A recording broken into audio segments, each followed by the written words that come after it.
Hi there, Pete. So for the purpose of this is an interview with a fantastic client of mine, Peter Williams, or Dr. Peter Williams. We've been working together about 3 months now. So hi, Pete. Great to have you. Good morning. Good to see you. Good for this recording. So let's start off with, I guess, get the difficult question out of the way. So in the 3 months that we've been working together, roughly how much revenue have you created for the consulting business?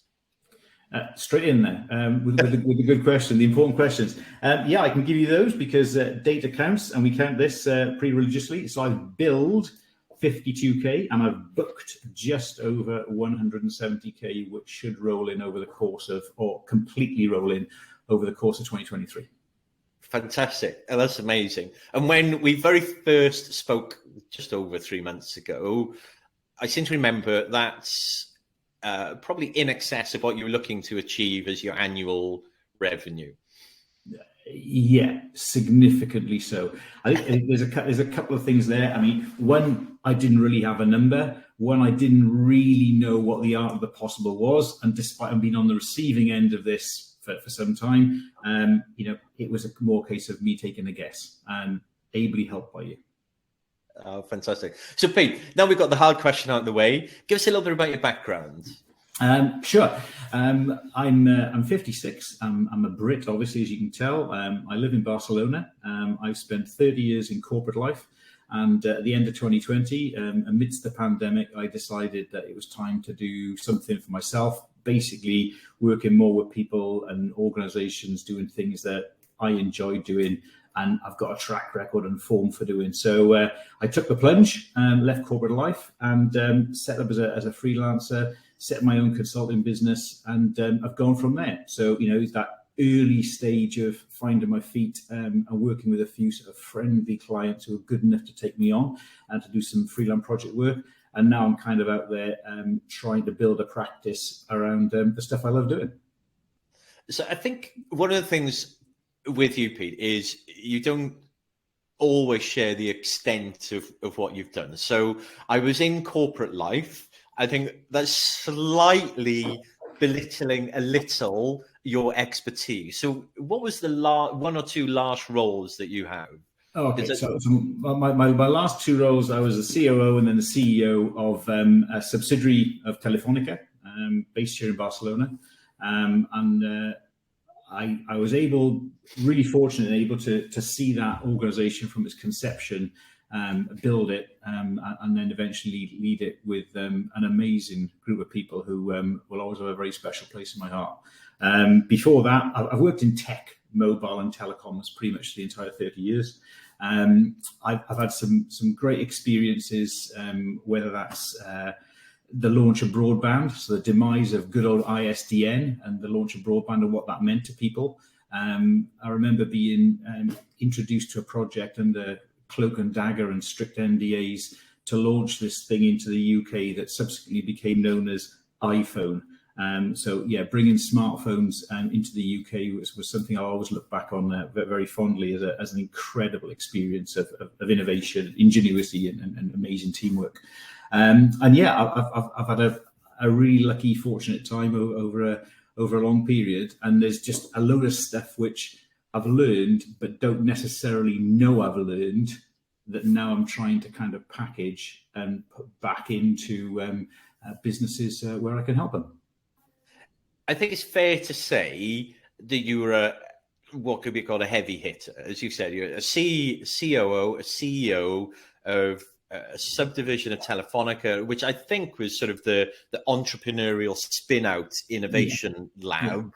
And you were also instrumental in spinning out a number of businesses that went to funding and grew. So a heavy hitter, I would say, by probably not your own admission, because you won't say it, because you're far too humble for that. So why did you reach out for help? As someone with your expertise and your skill set, what led you to think, okay, so I need some help? I think there's a few things there. I think the first thing, the most important thing, is recognizing you don't know what you don't know. And people often say when they've gone into their own businesses, freelancing, whatever, oh, it's fantastic. I wish I'd done it years ago. Why didn't I? And I'm kind of not like that. It's great. I love it. It's so different to corporate life. And the thing that struck me was there's a whole bunch of stuff here I don't even know that I don't know. And I need somebody to shine lights into places that I've never looked at, I'm not aware exist, I'm not aware what to do with them when I do look at them. So that was the first thing. The second thing was when you get to that stage of, oh my God, there's this thing over here I need to think about. The context in which you need to think about business, your livelihood, the way in which you put yourself forward as an asset to an organization, as a consultant rather than an employee, is very, very different. And I'm still learning that. And, you and I have had this conversation on many different times. So figuring out what I focus on was the second point. And then the third point was, okay, if we talk about commercialization, monetization, how do you kind of codify your value in terms of money? Then how do you go about doing that, going away from things like day rates? So for example, I would never have hired a consultant on a retainer, and I wouldn't expect anybody to hire me on a retainer because I just don't like that as an idea. It doesn't seem to me to be a great thing. Day rates seem to be old hat. So what you were able to do for me was to be able to explain and give me some models that were value-based rather than just retainer or per diem based, and how to package that into the offer that I had and then explain that to a client in a way which mutually works. So those are the three things that were kind of critical to me that I needed help with, and I knew I needed help with. Okay, fantastic. And once we started working together, I guess you came in with some things that you were looking for. We delivered on some of those. But how did you find kind of the experience? I guess, so probably not articulating it. You probably came in with some ideas about what you needed and what you thought you wanted. Were they the same as what we worked on, or did we work on other things? And I have a reason I'm asking this question, but I want to see your answer first. So will I give the right answer to the question? There's an interesting thing here. One of the things I did in my latter part of corporate life was get myself trained up and experienced as a coach. I place a lot of value in kind of the relationship we have with your team and that kind of stuff. And I think the interesting thing here in the experience that you mentioned for me was I got an experience which was very much mentor based, in that you were imparting competency, skills, and kind of technical knowledge about consulting to me, which absolutely I needed. But the way in which you did that was using a kind of a coaching based framework. So it wasn't a case of, here's a textbook I'm just going to kind of throw at you and just follow these things and away you go.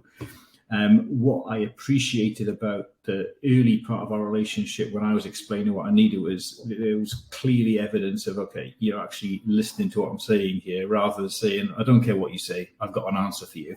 And that coaching mentality then, that questioning, forced me to think a lot more about what I was doing, why I was doing it, and whether I was kind of focusing on something that actually wasn't important. Let me give you an example. So I was convinced about something that was not right, and I was going the wrong way about doing something. And I was doing that based on drawing on my experience, my knowledge, and previous consultants I'd worked with, whatever. What you said was, okay, where's the data to evidence that conclusion you've reached? And there was no data. There was simply my analytical assumption of where we got to. So that was a really useful way of pulling me back to say, okay, look at this in a different way, not as a has-been corporate guy, but now as somebody with your own consulting practice. So that kind of thing, that experience was really useful and left me with something that, beyond the time we spent together online like this, it gave me a lot to go away and work on in between our sessions. Brilliant. And I didn't have a preconceived answer so much. Thank you very much for that. And I think the key thing was, from our engagement, when we first talked, there was possibly, right, you wanted skills and content. And actually what we didn't do a lot of is impart a lot of video training or, programs, because you needed a small number of activities completed really well with volition and doing them on purpose with a process and doing them, and just needed to do them. And like you say, I had a small part in just questioning around, why are you doing that? Is that the right way?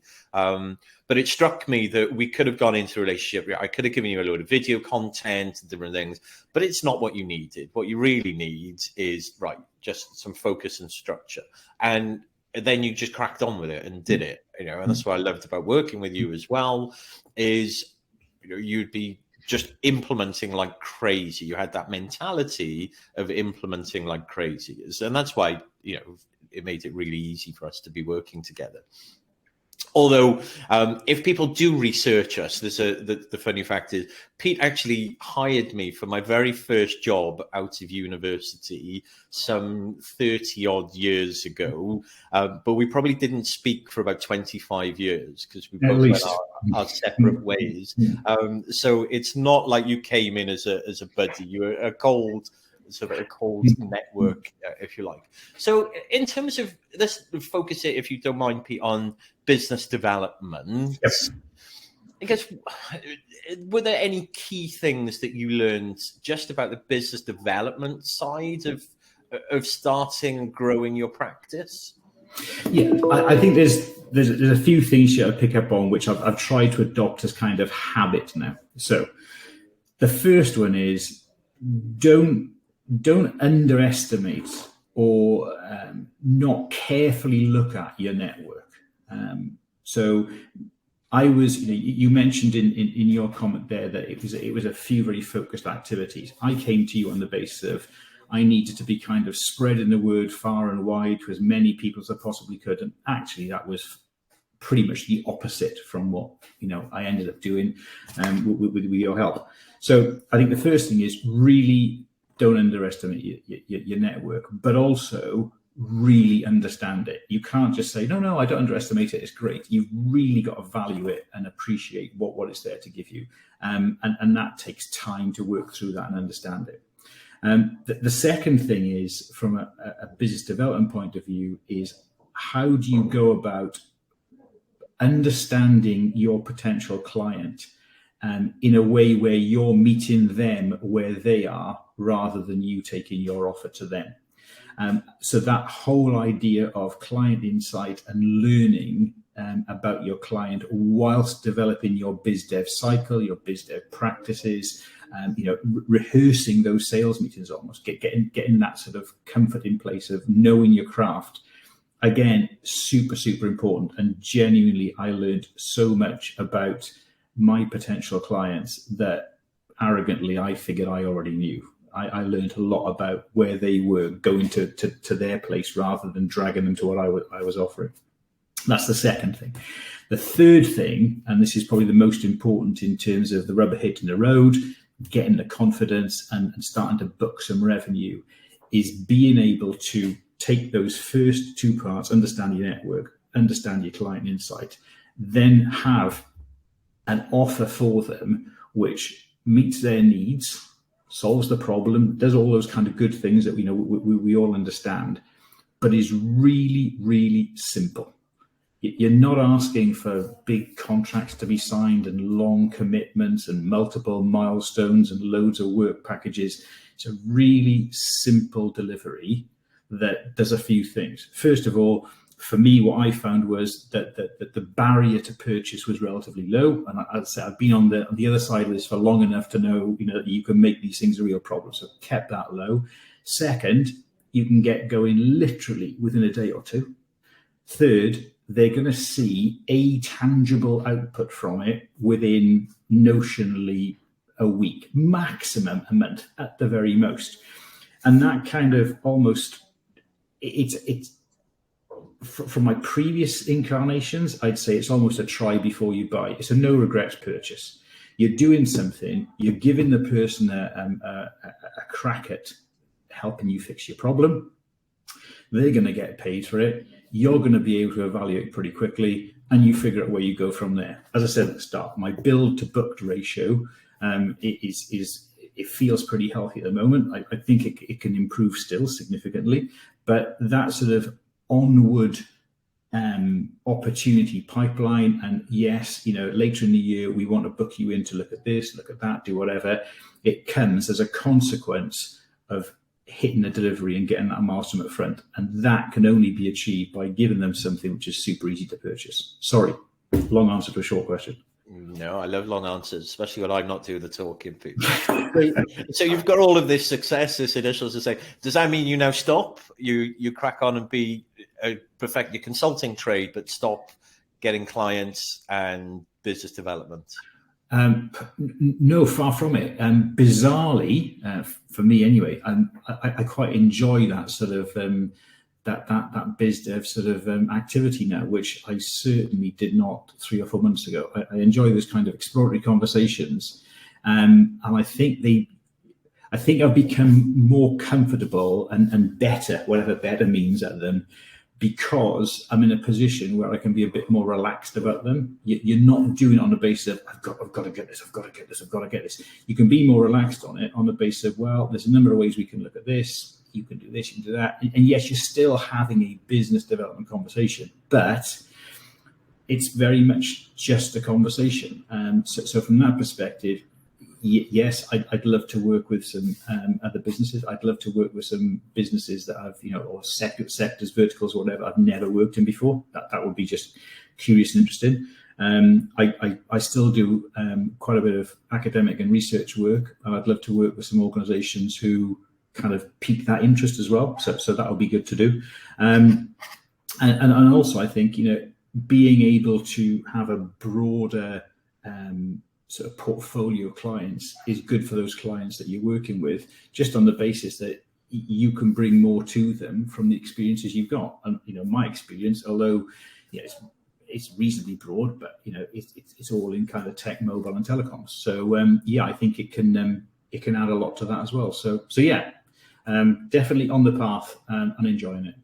I think again, it's funny. So you don't like to shout about what it is that you do. You said, you do a little bit in academia. I think you're visiting professor of innovation. Is it INSEAD or? It's RV. I always confuse them up for some reason. Now I've got them confused in my head. And what's your strapline, Pete? Just because I know if any other consultants are watching this and they've got clients that can benefit from your expertise, consulting is very much a partnership industry where people are looking to leverage other people's expertise. So what is it that you help clients do? So people have clients or want to develop partnerships where they can bring your skills to the fore. What's your nutshell statement? I help companies make intent reality. So one of the things that I've experienced and I've seen many times over the years is where you have an incredibly well polished strategy that's been approved by multiple layers of management, leadership, investors, the board, so on and so forth. And when the rubber hits the road and it gets handed into the wider organization for delivery, the wheels come off, and there's a lack of understanding, there's a lack of alignment, there's a lack of clarity, there's a lack of accountability, there's a lack of focus, there's a lack of prioritization. Everybody is doing what they think is the right thing, but how do you pull that together? And again, the thing we talk about as well, how do you package that? So I've now got to a pretty solid, well road tested 9-step process, which clearly is not sort of, here's a cookie cutter. It's tailored, it's tweaked, but it relies on a fairly set structure and process to go through.